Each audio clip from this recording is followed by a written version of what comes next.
বৈষম্য বিরোধী ছাত্র আন্দোলন এবং নতুন রাজনৈতিক দল। আমরা শুরু থেকে কিন্তু একটা কথা বলে এসেছিলাম, বৈষম্য বিরোধী ছাত্র আন্দোলনের নেতৃত্বে একটি নতুন রাজনৈতিক দল সংগঠিত হচ্ছে, নতুন রাজনৈতিক দল গড়ে উঠছে। তো বৈষম্য বিরোধী ছাত্র আন্দোলন এই রাজনৈতিক দল এবং রাজনৈতিক যে পরিসর, আমরা শুধুমাত্র রাজনৈতিক দলের কথা বলিনি, আমরা বলেছি নতুন বৈষম্য বিরোধী ছাত্র আন্দোলন বাংলাদেশের নতুন রাজনৈতিক পরিসর গঠন করতে চায়। সেই নতুন রাজনৈতিক পরিসর গঠনেরই একটি পদক্ষেপ একটি নতুন একটি রাজনৈতিক দল।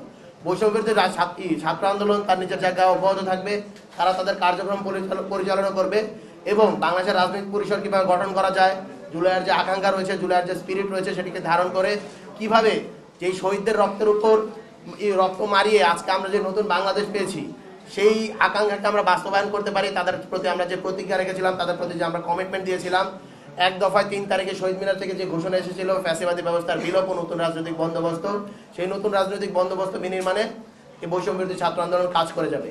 এটি একটি বৈষম্য বিরোধী ছাত্র আন্দোলন এক নেতৃত্ব দিয়েছে রাজনৈতিক পরিসর নির্মাণের, নতুন রাজনৈতিক দল সেই পরিসর নির্মাণের একটি অংশ। বৈষম্য বিরোধী ছাত্র আন্দোলন আসলে পাবলিক এবং প্রাইভেটকে আপনারা যেভাবে আলাদা করছেন, আমরা কিন্তু মোটেও সেভাবে কখনো আলাদা করিনি। তো আপনি যেভাবে বলছেন যে প্রাইভেট বিশ্ববিদ্যালয় পাবলিককে ডমিনেট করবে নাকি পাবলিক বিশ্ববিদ্যালয় প্রাইভেটকে ডমিনেট করবে, আমি মনে করি যে এটা আসলে ভুল একটি কোয়েশ্চেন। আমি আপনার এই জায়গাটা কি করতেছি না, এটা কখনোই হবে না। আমরা আসলে কাঁধে কাঁধ মিলিয়ে একসাথে লড়ে যেতে চাই। জুলাই গণঅভ্যুত্থান, আমরা বলেছি যে জুলাই আমাদের ভিত্তি। জুলাই যেমন পাবলিক প্রাইভেট একত্রে মিশে গিয়েছিল, একত্রে বুকের তাজা রক্ত ঢেলে দিয়ে দেশের থেকে স্বৈরাচারী হাসিনার পতন ঘটিয়েছে এবং নতুন বাংলাদেশ বিনির্মাণ করেছে। আমরা কাঁধে কাঁধ মিলিয়ে সামনের দিকে এগিয়ে যাবে। আমরা একটা কথা কিন্তু স্পষ্টভাবে বলেছি, বৈষম্য বিরোধী ছাত্র আন্দোলন কখনোই একটি রাজনৈতিক সংগঠন হয়ে উঠবে না, রাজনৈতিক দল হয়ে উঠবে না। এই কথাটা কিন্তু, বা ছাত্র সংগঠন হয়ে উঠবে না, এই কথাটি কিন্তু আমরা বারবার করে বলেছি। এটি একটি অরাজনৈতিক প্ল্যাটফর্ম আকারে থাকবে, এটি একটি আমব্রেলা সংগঠন, যেই সংগঠন আসলে, যেই প্ল্যাটফর্ম আসলে গণ অভ্যুত্থানের নেতৃত্ব দিয়েছে। এবং জুলাই গণ অভ্যুত্থানে আমরা দেখতে পেয়েছিলাম যে বাংলাদেশের সকল দল মত নির্বিশেষে প্রত্যেকটা স্টেক হোল্ডার কিন্তু নিজের ব্যানার ব্যতি রেখেই বৈষম্য বিরোধী ছাত্র আন্দোলনের ব্যানারের নিচে এসে দাঁড়িয়েছিল এবং জুলাই গণ অভ্যুত্থানকে সফল করেছিল। এটিকে আমরা একটা আমব্রেলা সংগঠন আকারে রাখতে চাই।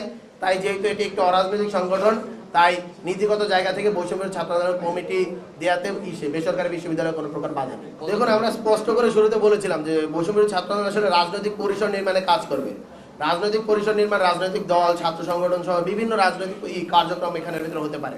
তবে আমরা এই কথাটিও কিন্তু তার সাথে সাথে বলেছিলাম, যারাই সরাসরি রাজনীতিতে যাবে, যারাই আসলে নতুন রাজনৈতিক দলে যোগদান করতে চাবে বা কোনো রাজনৈতিক দলে এখান থেকে সেরে যোগদান করতে চাবে বা ছাত্র সংগঠনে যোগদান করতে চাবে, তাদের অবশ্যই বৈষম্য বিরোধী ছাত্র আন্দোলনের যে লিস্টেড পদ আছে সেখান থেকে সরে গিয়েই আসলে নতুন রাজনৈতিক দল বা ছাত্র সংগঠনে যোগদান করতে হবে।